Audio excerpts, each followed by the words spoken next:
Wahhab. Rabbana atina fid dunya hasanah wa fil akhirati hasanah wa qina adzabannar. Wa sallallahu ala sayyidina Muhammadin wa ala alihi wa sahbihi ajma'in minal muslimin wal muslimat bi rahmatika ya arhamar rahimin. Allahumma shalli ala sayyidina Muhammadin qad hillati adrikna Rasulullah bi syafa'a Rasulullah rahmatan lil alamin bi Allah taala.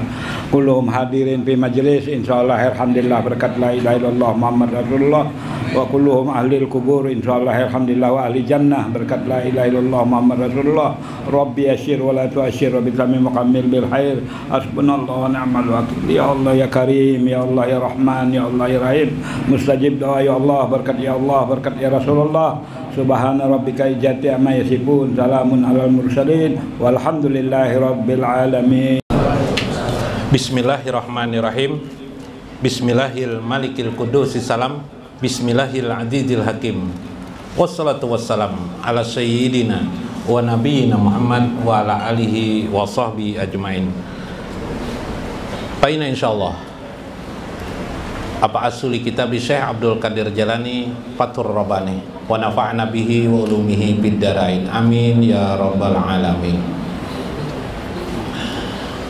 Mudah-mudahan melewati saluran daripada Syekh Abdul Qadir Jalani kita mendapatkan berkah kasih sayang dari Allah Subhanahu wa taala yang secara ruh beliau tetap dan terus mendoakan kepada kita. Amin ya rabbal alamin. Fa inna min qaulin Nabi sallallahu alaihi wasallam innal auliya wal anbiya, sesungguhnya para aulia Allah dan para nabi-nabi itu yusalluna fi kuburihim, mereka selalu mendoakan di kubur mereka, ai lil makna munajat, dalam munajat mereka. Subhanallah. Minggu kemarin dalam Fathur Rabbani beliau mengajarkan kepada kita bagaimana kita harus bisa memelihara amanah Allah Subhanahu wa taala dalam hidup kita. Tubuh kita, dunia yang kita tempati juga adalah amanah. Bagaimana kita bersikap baik terhadap amanah itu, maka Allah Subhanahu wa taala akan terus-menerus mencurahkan rahmat dan kasih sayangnya kepada kita. Amin ya rabbal alamin. Sebaliknya, bila kita tidak mengerti amanah Allah pada diri kita, pada kehidupan kita, tunggu kata Syekh, engkau akan bercucur air mata terus dalam hidupmu. Musibah demi musibah akan datang kepadamu dan kamu rasakan musibah itu datang sebegitu kuatnya mencucurkan air matamu. Nauzubillah min dzalik. Maka jadilah ketika musibah itu datang, kita melihatnya bukan sebagai sesuatu keburukan pada kita, tetapi justru adalah kebaikan demi kebaikan dari Allah Subhanahu wa taala. Masya Allah. Beruntunglah orang-orang yang mempelajari hikmah daripada kalam Syekh Abdul Qadir Jalani. Paqalal mu'allif rahimahullah, berkata Syekh Abdul Qadir Jalani, ihfaju ru'usakum ma'ar rabbikum aja wajalla, peliharalah mahkota Allah terhadap dirimu yang diberikan Allah kepada dirimu. Apa itu mahkota? Mahkota itu adalah kemampuan kita berpikir dan berhati nurani dalam hidup. Jadi kita ada diberikan mahkota oleh Allah, namanya mahkota akal dan mahkota hati nurani. Akal ini bisa juga menjerumuskan kita ke dalam api neraka. Akal bisa juga menjerumuskan kita ke dalam surga. Lalu bagaimana? Karena itu akal perlu ada mahkota yang kedua, mahkota yang sangat utama, namanya al-qalbu, namanya adalah hati. Bagaimana itu? Maka menurut orang ahli ma'rifatullah, orang ahli sufi, yang perlu diajarkan kepada diri itu sebenarnya hati. Karena apabila sudah hati itu baik, menjadi mahkota, dia ada mahkota, jadi raja dia, maka akal akan menurut kepada hati. Sebaliknya kalau Anda tetap belajar tentang akal, maka yang terjadi adalah akal akan menindih, menutupi hati. Ya akhirnya terjadilah akal itu melihat kehidupan ini hanya materi saja. Materi saja yang dilihatnya kehidupan ini. Segala sesuatu yang menguntungkan menurut akal pikirannya. Dan akibatnya pun nanti ketika akal itu sudah terbawa-bawa, akhirnya agama pun dipahami hanya dengan akal. Yang terjadi apa? Maaf, yang terjadi ketika beragama, pikirannya adalah ingin masuk surga. Loh, kenapa? Bukankah di Al-Quran ada juga? Betul, Al-Quran adalah mengajarkan tentang surga supaya orang tertarik. Tetapi dalam hal kita menggunakan akal, ini masalahnya. Kenapa? Karena kalau kita mengharap surga dalam beramal, ibadah dalam hari-hari kita, berarti kepentingan kita materi. Ya enggak? Surga itu materi enggak? Surga itu materi. Surga itu kenikmatan enggak? Kenikmatan. Siapa yang diuntungkan oleh kenikmatan itu? Siapa? Namanya adalah nafsu. Itu problematikanya. Materi enggak? Itu akal. Oh, ini masuk surga. Akhirnya kita beramal untuk mendapatkan surga. Justru yang membuat surga kita tidak pernah lagi memikirkan.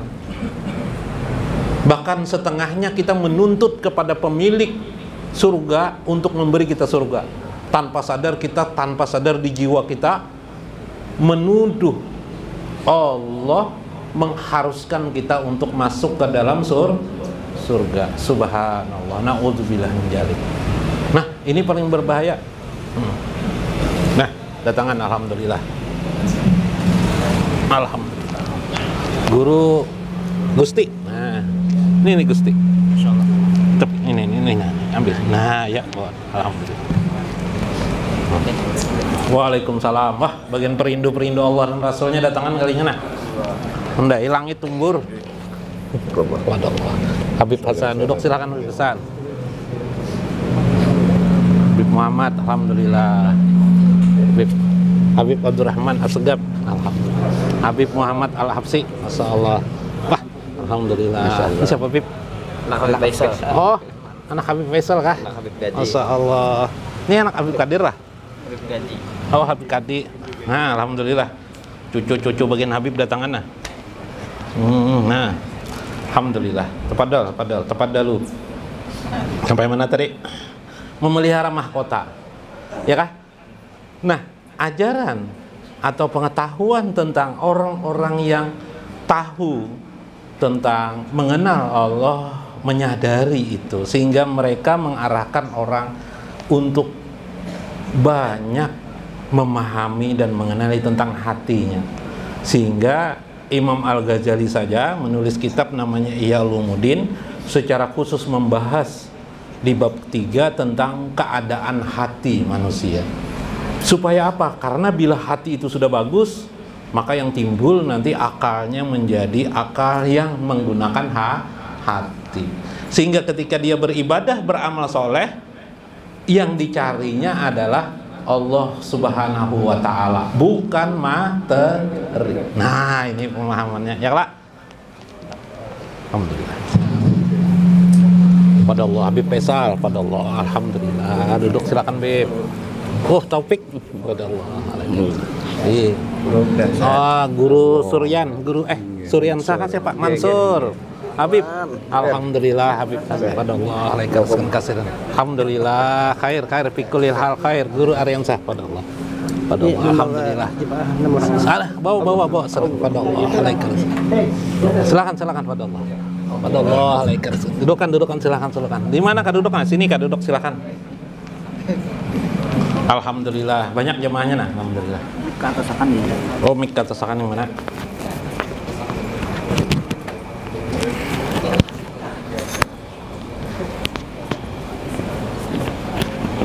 Iya. Banyak Habib nah. Alhamdulillah.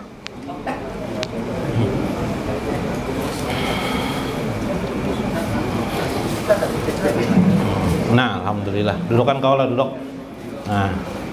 Nah, Habib membagikan apa nah?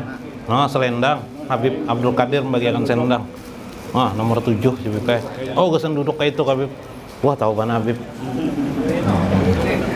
Dicoba ya, Habib duduk nang itu Habib. Habib Qadir. Nah, alhamdulillah. Terus siapa kan yang menyumbang tuh? Ada tahu tuh Habib Qadir yang tahu tuh. Mudah-mudahan diterima Allah amal ibadahnya, amin ya rabbal alamin. Nah, sehingga akhirnya para ulama Para ulama ilmu ma'rifatullah mengajarkan bagaimana mencari ridho Allah. Kalau ridho Allah itu materi lah. Ridho itu materi lah. Ada lagi kelak. Sudah pada tingkat perasaan rasa, ya. Iyalah, berketuhanan yang timbul. Subhanallah. Kita teruskan.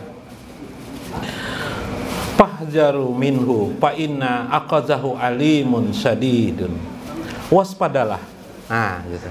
Bila engkau salah memahami keadaan itu dalam hidupmu, ilmu apapun bersamamu, kamu tetap akan celaka. Sementara siksa Allah alimun sadidun. Siksa Allah itu sangat keras sekali. Subhanallah. Banyaklah orang. Makanya di dalam hadis banyak orang nanti di akhirat merasa punya amal banyak, tapi amalnya tidak diterima. Nauzubillah. Kenapa? Karena ternyata setelah diselidiki keagamaan itu, memasukkan surga itu sebenarnya bukan karena amal kita. Itu bukan karena amal kita, tapi memang karena semata-mata kehendak Allah, irada Allah. Subhanallah. Karena itu ketika kita beramal soleh, beramal kebaikan, kita lakukan saja sebagai sesuatu sikap untuk mencari ridho Allah. Bisa aja Allah, itu urusan Allah kalau surga itu. Yang penting bagi kita adalah bagaimana kita mencari ridho Allah terus menerus. Ridho ala ridho, ridho ila ridho, minar ridho ila ridho, ridho. Mau sholat ridho, mau berzakat ridho, mau berimpak ridho, mau berbuat kebaikan kepada Allah ridho Allah, mencari ridho Allah. Inilah tetap konsep yang ditanamkan oleh orang tasawuf, yang ditanamkan oleh orang-orang yang sudah memiliki hidupnya secara khusus merenungkan tentang pemahaman hari akhirat kelak. Karena itu ridho itu menjadi penting, karena ketika kita bicara ridho, kita tidak bicara lagi materi. Meskipun surga itu materi, tapi materi apapun di surga itu tidak berharga di mata seorang yang sudah mengenal Allah. Kenapa? Karena semuanya adalah berkait dengan hawa nafsu. Sedangkan bersama Allah tidak ada hubungannya dengan hawa nafsu. Mencari ridho Allah tidak ada hubungannya dengan hawa nafsu. Ya ayatuhan nafsul mutmainah, wahai orang-orang yang sudah pada tingkat mutmainah, jiwa yang tenang, irji ila rabbiki, kamu silahkan kembali kepada Tuhanmu. Silahkan kamu meninggal dunia, silahkan. Ketika kamu meninggal dunia ini, pada kuli ibadi. Siapa mereka itu?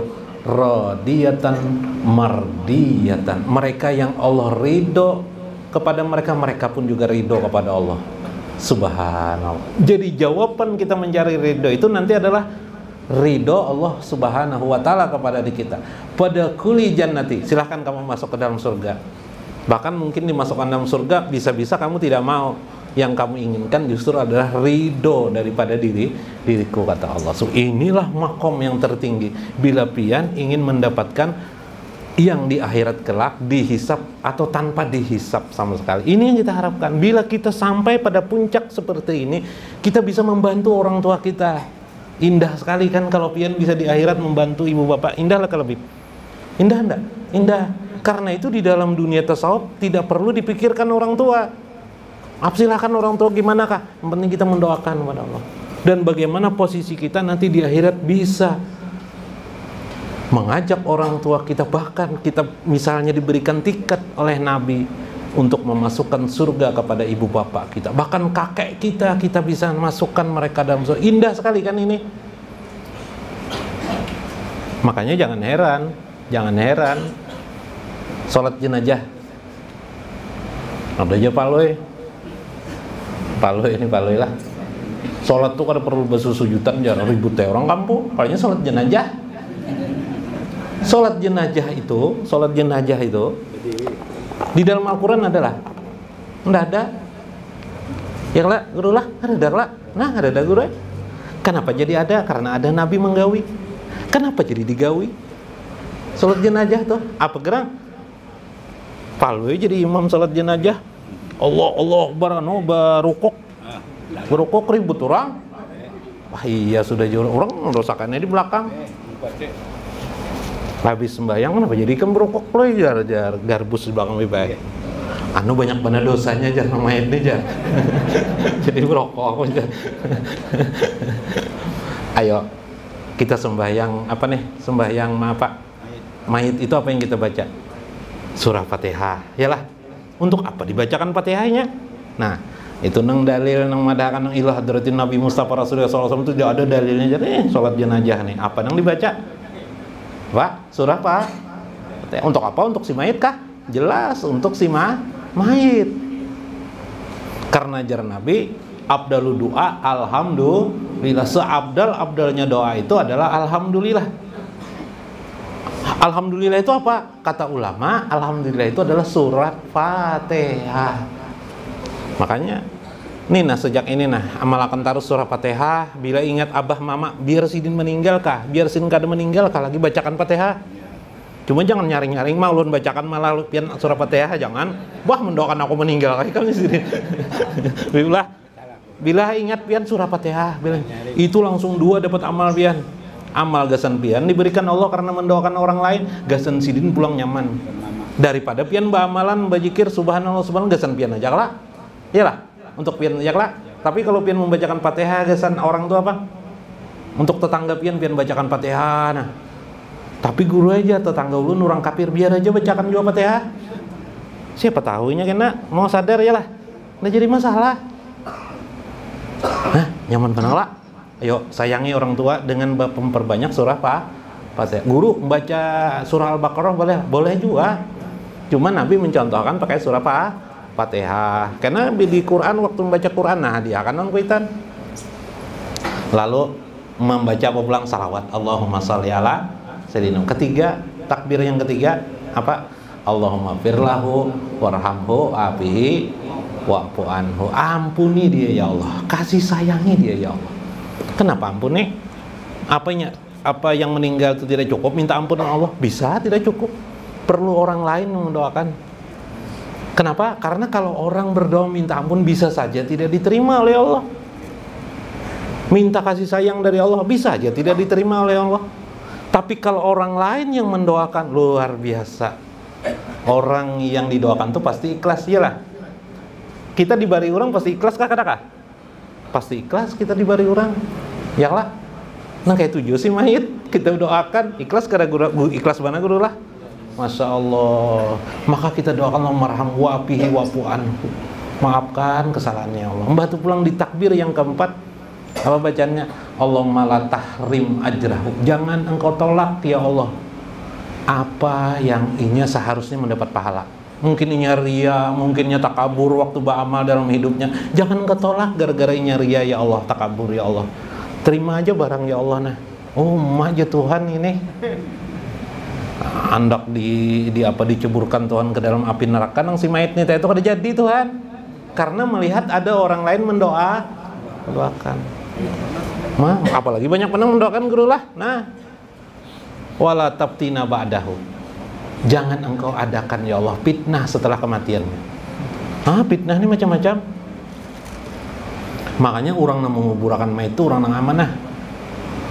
Dulu guru ulun memandikan mayit, Jasidin mau memandikan mayit ini jangan. Nah ini penting Jasidin diketahui lain ilmu lain. Kenapa guru? Ini harus tatuhal aja Jasidin. Kenapa guru? Orang tua tuh Jasidin bisa menjaga amanah. Kalau yang muda itu jarang bisa membaca amanah. Karena itu siapkan mental kalau anak memandikan mayit amanah. Supaya kalau ada cacatnya jangan membicarakan orang yang bisa memegang rahasia. Ya kalau guru mulyadi lah guru. Nah ada kisah orang meninggal dunia lah. Kayaknya kada terbaca lagi lu nih nah. Ada yang sempat karena mudahan ingat. Biplah kita bacakan dulu sini. Sambung. Karena itu waspadalah. Ya'khudzukum min ma'amanatikum, min afiyatikum, min asyarrikum, wa min batarikum. Ketahuilah kewaspadaanmu itu engkau perhatikan amanah yang Allah berikan pada dirimu, tubuh kamu, diri kamu. Untuk apa kamu ini sebenarnya? Ketika nikmat sudah diberikan kepada kita, kita sadar. Lantas apa yang kita lakukan? Bertadabur, menghudurkan hati, berterima kasih kepada Allah Subhanahu wa ta'ala atas amanah yang diberikan Allah. Itu kelak. Salam. Masuk. Habib Abdullah Al-Habsi. Alhamdulillah. Tafadhol, Habib. Duduk sini, Habib. Dikawani guru anu nah. Ragap lu, Habib. Allah. Habib. Zikir asna asyara dari 12 zikir dengan huruf la ilaha illallah, 12 huruf. Selain hu ha, ada lagi hu hai kemarin. Selain hu hai qayyum, kemudian ada al wahhab, hu wahhab, hu wahhab. Kesadaran hudur di dalam hati, hu wahhab keluar. Waktu keluar tuh nah, napas keluar wahhab. Beri kesadaran anugerah yang diberikan Allah di sekeliling kita. Kita bisa memandang ini sudah luar biasa syukurnya. Nah, pelihara itu kata Syekh. Anugerah-anugerah Allah ini bertebaran dalam dirimu, wapi ampusikum, dalam diri kamu, wa gairi ampusikum, dan di luar daripada dirimu. Maka ketika kita memperhatikan semua itulah, kita akan bisa menerima amanah anugerah Allah Subhanahu wa ta'ala dalam hidup kita. Syukur kalau nih. Nah, syukur. Kita lihat. Maka itu akan menjaga kepada dirimu daripada engkau berbuat kesombongan, berbuat keburukan pada dirimu, atau melawan afiatmu. Misalnya kita diberikan Tuhan sehat. Sehat. Dah aku nih ya alhamdulillah, kayak itu aja kah? Tidak. Ucapan tidak sekedar itu, tapi adalah mentadaburkan di hati. Ulun membacakan kitab Qushairi lah. Nah, Syekh Qushairi dalam Arisalah Qushairi. Masih ada waktu lah. Bab syukur. Karena Syekh ini bicara tentang syukur nantinya. Karena itu kata beliau, khofu minhu bahwa ilas sama'i wa ilahul ardi ihfazu ni'amahu bisyukri. Supaya kamu tidak sombong, tidak angkuh, dan berbuat keburukan pada dirimu, kamu harus memiliki tarekat dalam hidup kamu. Tarekat atau riadah dalam hidup kamu, yaitu pandai bersyukur bisyukri, untuk memelihara nikmat Allah. Timbul pertanyaan, syukur itu bagaimana? Syukur itu ada 3 tingkatan. Syukur orang awam, syukur orang khawas, dan syukur orang khawasul khawas. Terkadang dibagi lagi 3 keadaan. Dari segi keadaannya, syukur pada lisan, syukur pada perbuatan, dan syukur pada kejiwaan atau pada ruh nanti.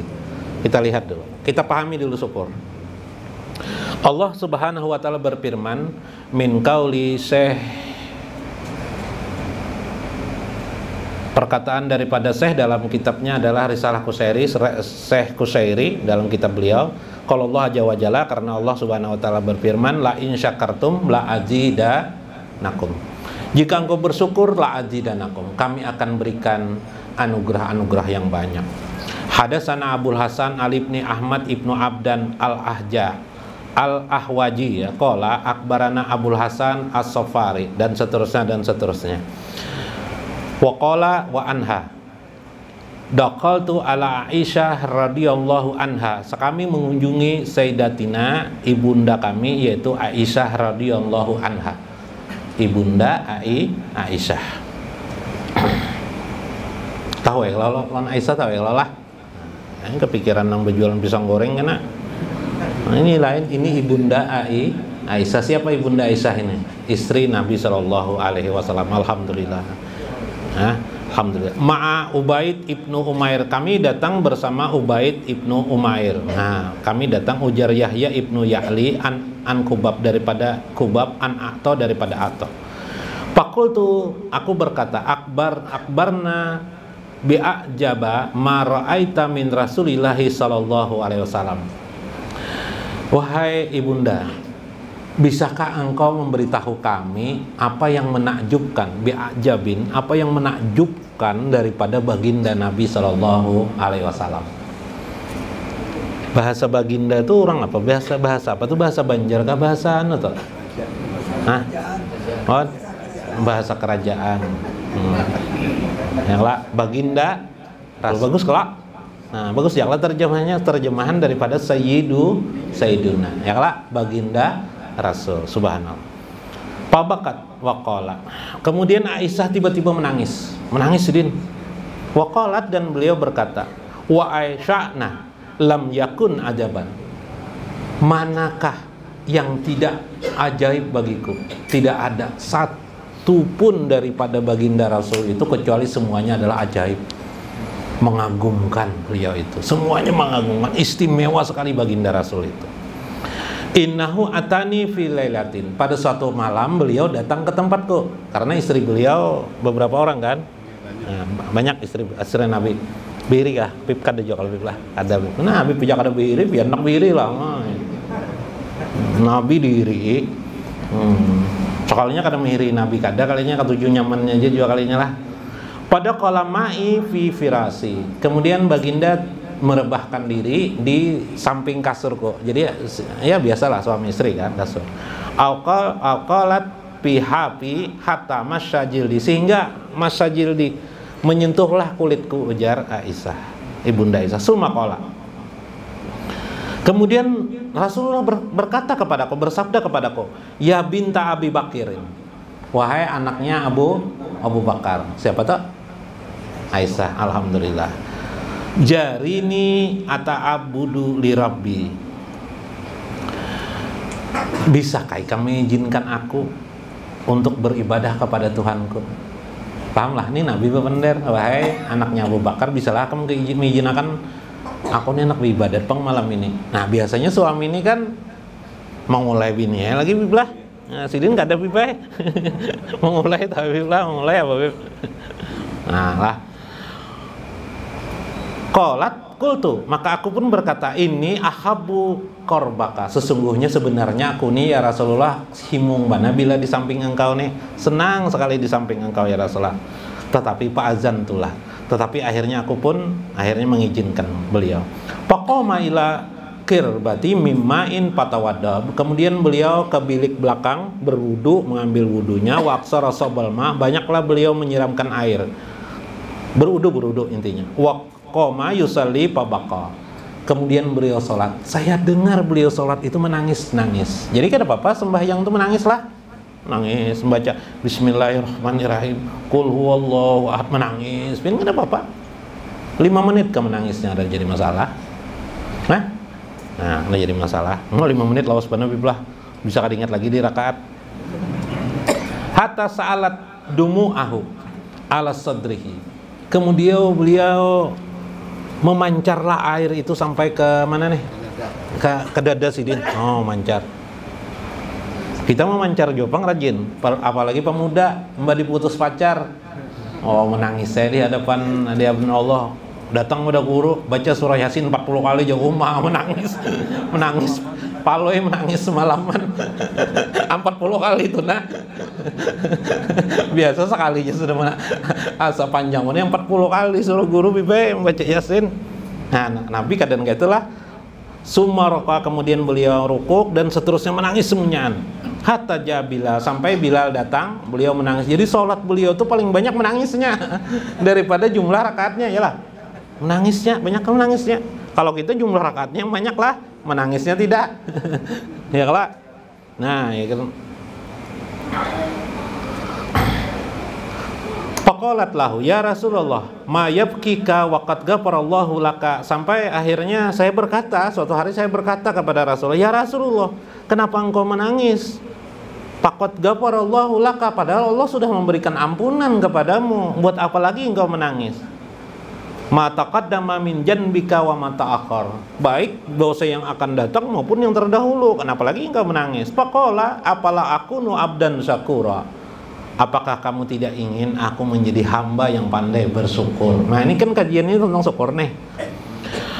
Walima la af'alu, kenapa aku tidak mengerjakannya? Waqad anjalallahu alayya, padahal Allah berfirman, inna fil khalqis samawati wal ardh, sesungguhnya fil khalqis samawati wal ardh, dalam kejadian langit dan bumi, waqtila fil laili wan nahar, dalam pergantian malam dan siang, la ayatin li ulil albab, ada tanda-tanda kebesaran Allah, allazi yazkurunallaha qiyaman wa qu'udan wa ala junubihim, yang kejadian itu menjadikan orang tersebut yazkurunallah, mengingat Allah, qiyaman wa qu'udan wa ala junubihim, ketika mereka berdiri, duduk maupun berbaring, wa yatafakkaruna fil khalqis samawati wal ardh, sampai mereka merenungkan, mentadabburkan, subhanallah, bertafakur tentang penciptaan langit dan bumi, al-kaun. Makanya kalau belajar ma'rifah pasti ini yang diamalkan. Pian duduk-duduk nih pasti al-kaun, memahami al-kaun ini, alam semesta ini, tentang kebesaran dan keindahan Allah. Jadi pian duduk ini sudah nilainya sudah 70 tahun lebih dah bama. Duduk aja nya majelis. Belum lagi pian ibadat, duduk aja mendengarkan. Karena tanpa sadar berenung tentang kebesaran Allah. Rabbana ma khalaqta haja batila. Orang itu berkata, Rabbana ma khalaqta haja batila. Maha suci Allah, tidak ada yang kau ciptakan alam semesta ini kecuali semuanya kebaikan. Tidak ada yang sia-sia. Subhanallah. Dan seterusnya, ayatnya panjang lah. Kita akan membahas itu. Tadi pembagian tentang saya mengambilkan inti daripada kitab Risalah Qusyairi. Bentar. Nah, inti daripada kisah wa yahtamilu ayyuqal, maka adalah mengandung beberapa yuqala, beberapa perkataan di sini. Hakikatus syukri, yaitu tentang hakikat syukur itu apa. Yazkuru ihsanahu, mengingat tentang kebaikan Allah. Fasyukrul abdu lillahi ta'ala, saat itulah orang disebut dengan syukur. Jadi orang bersyukur ialah orang yang mengingat tentang apa? Anugerah kebaikan dari Allah Subhanahu wa taala, kebaikan dari Allah Subhanahu wa taala. Kalau kita bersyukur rajin bila diberi orang duit aja. Bila duit, alhamdulillah. Kalau wadai belum tentu syukur. Ya lah, Bib. Kalau kopi belum tentu syukur. Nah, pemberian, iyalah. Nah, apalagi minyak harum, makinnya jauh bersyukur. Jangan duit aja jar. Insyaallah. Ya lah. Nah, ya. Kenapa, Pak? Kita bersyukur pada saat menerima nikmat. Maka apabila muslim itu 3 kali dalam sehari merasa ada baru nikmat, berarti dia bersyukur tiga kali aja. Nah, itu ruginya. Padahal bagaimana sebenarnya?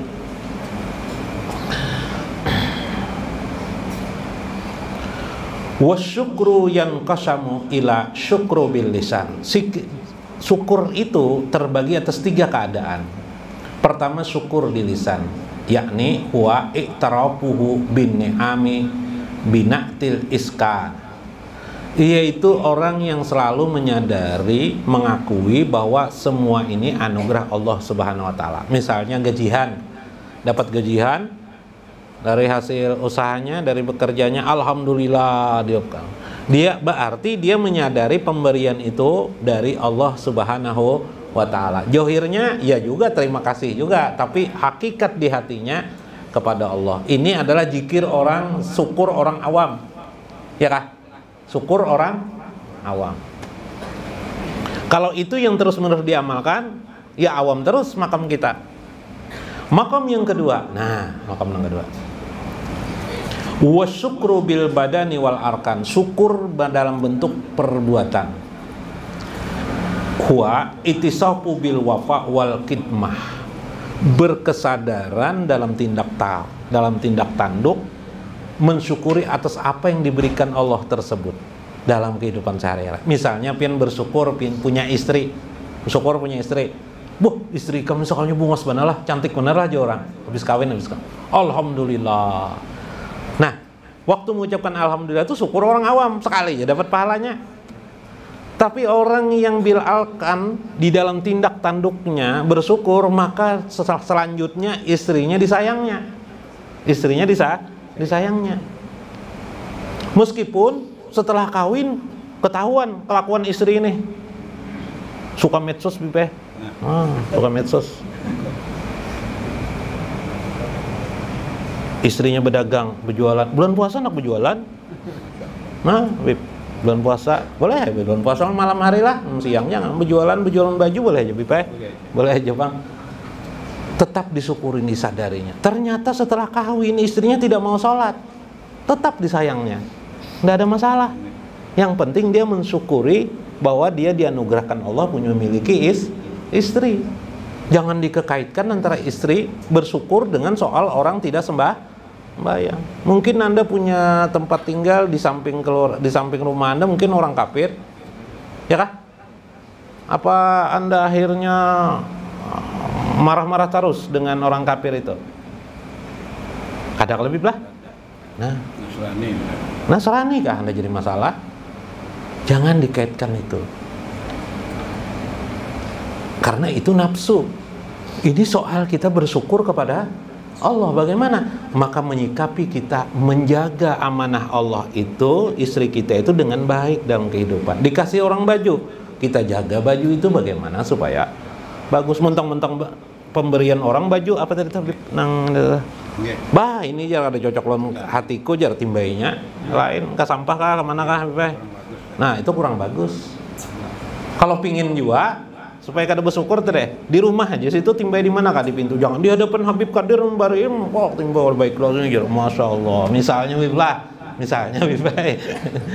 Jadi pemberian Allah ketika kita dikasih orang anugerah dari Allah, kita berkhidmat dengan perbuatan kita, menghormati perbuatan untuk memeliharanya semampu kita. Maka itu adalah zikir syukur orang khawas sudah dalam bentuk perbuatan. Ketika kita mengucap la ilaha illallah bersyukur, kita bisa mengetahui tentang ilmu agama la ilaha illallah, maka bagaimana kita menjaga la ilaha illallah itu dalam kehidupan sehari-hari. Yang ketiga ini penting. Nah, yang ketiga ini penting. Ini inti pembicaraan. Nah, mana tadi? Oh ya. Wa yuqalu. Dan dikatakan syukrul arifin. Syukur orang-orang ahli ma'rifatullah atau yang disebut dengan arif billah. Syukurnya orang-orang yang bersyukur karena kearifannya. Wahwa fil qalbi, itu yang terjadi pada hati mereka. Apa gerak di hati mereka? Iktikafu ala basati syuhudi bi idamati hibjil hormah. Mereka mampu memusyahadahkan anugerah itu di dalam lingkup kehidupan sehari-harinya sebagai anugerah Allah. Ketika dia dikasih satu bidang hal, misal dikasih orang hal yang mungkin tidak begitu berguna, ini apa nih? Mences lah, api, korek api. Alhamdulillah. Diwujudkannya alhamdulillah itu ucapan syukur itu dalam khidmatnya kepada Allah secara keseluruhan, langsung dikiasnya anugerah Allah kepada yang lain. Bukan hanya ini Allah yang memberikan aku, tapi hidupku, aku bisa bernapas, aku bisa berjalan, aku bisa mengabdi kepada Allah, dijodohkannya Allah oleh Allah kepadaku untuk mengenal Allah. Bagusnya Allah pada diriku, khidmatnya kepada Allah secara keseluruhan. Zikirnya adalah Allahu Wahhab. Ya Allah, ya Wahhab, ya Wahhab, ya Wahhab. Hu Wahhab, Hu Wahhab. Tariknya Hu, keluarnya Wahhab. Pas mengucap Wahhab tuh teringatlah dia nikmat-nikmat Allah kepada dirinya. Subhanallah. Bahkan orang saat ini waktu kebanjiran pun kalau orang sudah duduk di sini guru kebanjiran nih, tapinya duduk di sini di Wahhab nih, di sini gue Pak, kada terasa lagi banjir, ya kan? Nah, yakin sudahnya.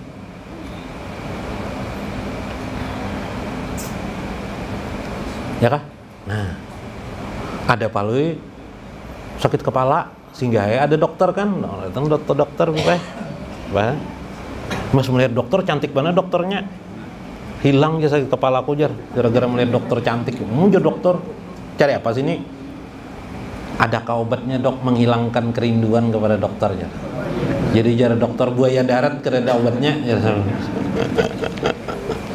Itu Anda berarti hanya melihat yang johir. Anda melihat ininya aja, iyalah. Wah ini jar apa ini manfaatnya denganku nih, ada gunanya. Nah itu kan orang awam jawaban itu. Kalau tadi kecil bendanya, tapi manifestasinya dia ingat kepada yang lain. Dulu Habib, cucunya Ali bin Abi Thalib, ketika melihat orang menempa api untuk bikin pedang kah, parang, pandai besi, melihat api yang kecil, langsung dia terkejut, langsung pingsan. Ketika bangun ditanya kenapa, aku seolah-olah melihat api neraka yang sangat besar membakarku, kata beliau. Subhanallah. Nah, inilah contoh orang di makom kedudukan khawasul khawas. Nah, kayak apa kita? Maka Faqbalul usra bis sabri wal yusru bis sabri. Terimalah kemudahan yang engkau selama ini diberikan Allah sebagai dengan wujud daripada bagaimana kamu mengaplikasikannya dalam hidup kamu, dalam hati kamu tetap hudur tentang Allah yang memberikan anugerah. Jangan engkau melihat yang johirnya, jangan engkau melihat sangkar burung, perhatikanlah burungnya, itu lebih utama daripada itu. Perhatikan isi lemari besinya, jangan lemari besinya, ya kan? Nah, lemari besi apa Bib? Isinya biasanya Bib? Nah, Bib lah. Nah, kira-kira mudah-mudahan dapat dipahami bagaimana syukur orang khawasul khawas, dan jadikan segala kesulitan itu tentu saja dengan sabar. Tapi kalau bisa merubah sabar itu menjadi asyukru dengan memahami dibalik dari peristiwa itu. Wallahul muwaffiq ila aqwamit thoriq. Wassalamualaikum warahmatullahi wabarakatuh.